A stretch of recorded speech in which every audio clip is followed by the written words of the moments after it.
भैया ये साइकिल कबाड़े में बेचना है, कितने पैसे मिल जाएंगे? सही लगाना भैया पैसे। यार ये तो बढ़िया साइकिल है यार, क्यों बेच रहे हो उसको कबाड़े में? भैया ये हमारा बेटा बोल रहा है आइसक्रीम बेचना छोड़ दो, छोटा काम है इसीलिए हमें साइकिल बेचना पड़ रही है। हाँ हाँ, शर्म वाली बात तो है ही। देख रहे हो इस काम में इनके कपड़े कितने गंदे हो जाते हैं, और इज्जत दो पैसे की है नहीं। ओए आइसक्रीम कहकर तो लोग बुलाते हैं, इज्जत दो पैसे की है नहीं। इससे अच्छा कोई नौकरी कर लेंगे। हंस क्यों रहे हो भैया? हंसने वाली बात थोड़ी ना है ये। हंस नहीं रहा हूँ भाई, मुझे अपने पुराने वाले दिन याद आ गए। मैं भी अपने पापा को ऐसा ही बोला करता था। ये जो कबाड़े की दुकान है ना, उन्हीं की बनाई हुई है। उस वक्त ना समझ था मैं भी यही बात बोला करता था। पापा ये काम कर रहे हो, मेरे दोस्त मेरा मजाक उड़ाते हैं, सब कबाड़ी कबाड़ी कहते हैं मुझे। और ये कैसे कपड़े पहन कर रखते हो, कितने मैले कपड़े हैं तुम्हारे, कितने खराब कपड़े हैं, नए कपड़े नहीं ले सकते। और एक साइकिल हुआ करती थी पापा के पास। अब जब मेरे ऊपर जवाबदारी आई ना, तो धीरे धीरे मैं सब समझ गया कि मेरे पापा ऐसा क्यों करते थे, क्यों वो नई साइकिल नहीं लेते थे, क्यों वो टूटी हुई साइकिल चलाते थे, क्यों वो नए कपड़े नहीं लेते थे।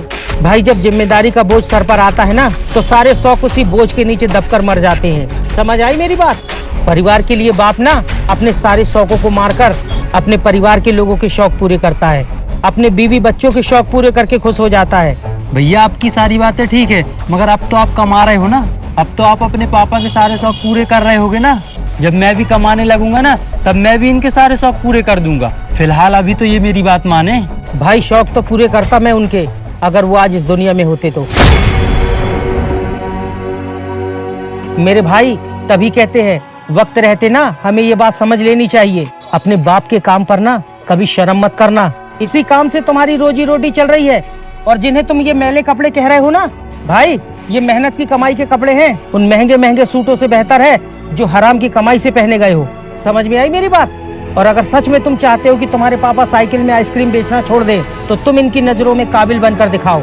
इतना पैसा कमाओ कि इन्हें लगे कि अब तो मेरा बेटा जिम्मेदारी समझता है, घर का खर्चा खुद संभाल सकता है। तो तुम खुद ही देखना, ये वाला काम छोड़ देंगे। लेकिन यार अपने बाप को नीचे मत दिखाओ, इनके काम को लेकर शर्म मत करो।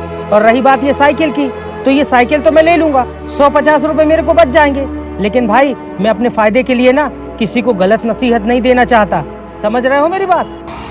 चलिए बाबूजी, भैया अब हम ये साइकिल नहीं बेचेंगे।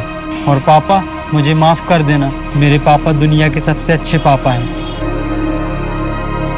चलो बेटा चलते हैं।